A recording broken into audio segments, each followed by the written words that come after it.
All right, let's talk about one of the absolute worst feelings in trading. You know the one. You see the perfect setup, you map it all out, and then you freeze. You don't pull the trigger. And then you have to just sit there and watch the market explode without you.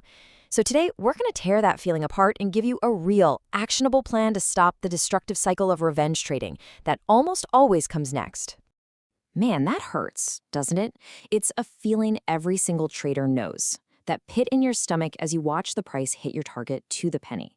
The profit that should have been yours is now just a ghost flickering on the chart. And what you decide to do in the next 60 seconds, well, that's everything. It's the moment that separates the pros from the gamblers. And this is what we call the ghost trade. It's that perfect move that now only exists in your head. And believe me, it haunts you. It starts whispering in your ear, tempting you, pushing you to make a stupid decision to get back what you never actually had. Your very next action determines if you're the CEO of your trading business or just another victim of the market's whims. So how do we stop being the victim? Well, first, you have to understand why we fall into this trap in the first place. It all kicks off with a really simple but incredibly dangerous thought pattern. Let's really deconstruct the impulse behind why we chase. It all starts with these three little words: I knew it. But here's the stone-cold truth. When you say this, you are lying to yourself. Flat out. Because if you truly knew it with real conviction, you would have been in the trade. See, that phrase isn't a statement of fact. Nope. It's a defense mechanism for your ego, which just took a pretty big hit. So what's actually happening inside your head? Well, first up, your ego is wounded. You start to feel personally attacked, right? Like the market itself reached out and stole something directly from you. And that creates this desperate, almost frantic need to make back money that was never yours to begin with. And the result? You jump in late, chasing the price just as the move is gassing out, and right when the big players are getting ready to slam it back in the other direction. Look, it really boils down to two different mindsets. On one side, you have the chaser, the victim. They're driven by ego. They're desperate. They panic and chase moves that are already dead. But on the other side, you have the professional, the CEO. They aren't driven by ego. They are driven by their process. They stay patient. They breathe. And they know, deep down, that another perfect setup is always just around the corner. They don't chase. They wait. Okay, so how do you become the professional? How do you actually stop that impulse cold? It's not about willpower. It's about having a system. You need an actionable, completely non-negotiable protocol to follow the second you realize you've missed a trade. And here it is. Step 1, the 15-minute blackout. And I mean it. The moment you realize you've missed your A+ setup, you physically stand up and walk away from your screen. Do not touch the mouse. This is non-negotiable because your brain is literally flooded with the stress hormone cortisol. You are not in a rational state to be making financial decisions. Step 2, embrace opportunity abundance. Remind yourself, the market opens almost 250 days a year. This was not your last and only shot. And finally, step 3, a post-mortem. Ask yourself why you hesitated. Was your position size too big? Were you distracted?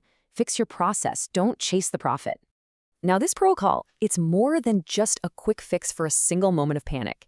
It's really the foundation, the cornerstone of a core philosophy that you need for long-term survival and, ultimately, success in these markets. This is maybe one of the most powerful analogies for trading discipline you will ever hear.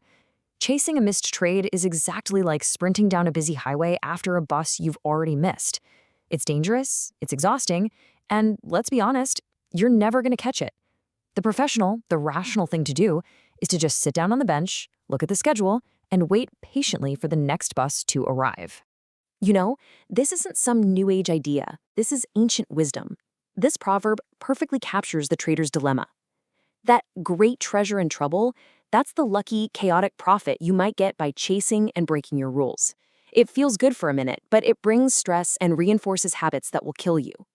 The little represents those steady, disciplined gains that come from following your process day in and day out.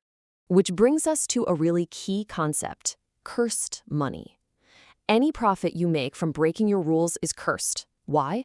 Because it teaches you the single most dangerous lesson in trading, that breaking your rules can pay off. And that is a lesson that will eventually and inevitably lead to your ruin. It is always better to miss a winning trade while sticking to your plan than to catch a winner by throwing your plan out the window. So all of this, it builds to one final, incredibly powerful concept. And that's the idea that true control, true mastery in trading, sometimes means doing nothing at all. Let's talk about the power of detachment, the power of zero. What's this number? Zero. It's the number of revenge trades a professional takes. It's the amount of money they're willing to lose chasing a ghost. Zero. Zip. Zilch. Sometimes, the best, most profitable trade you can possibly make is no trade at all. Your number one job isn't to make money, it's to protect your capital and your mental state. So I'll leave you with this one question to really think about. And I want you to be brutally honest with yourself. Go back and look at your trading journal for this past month. How much has it actually cost you to chase these ghost trades? The answer is probably a lot more than you think. And it might sting to look at it. But admitting just how big the problem is, that's the first step to finally fixing it.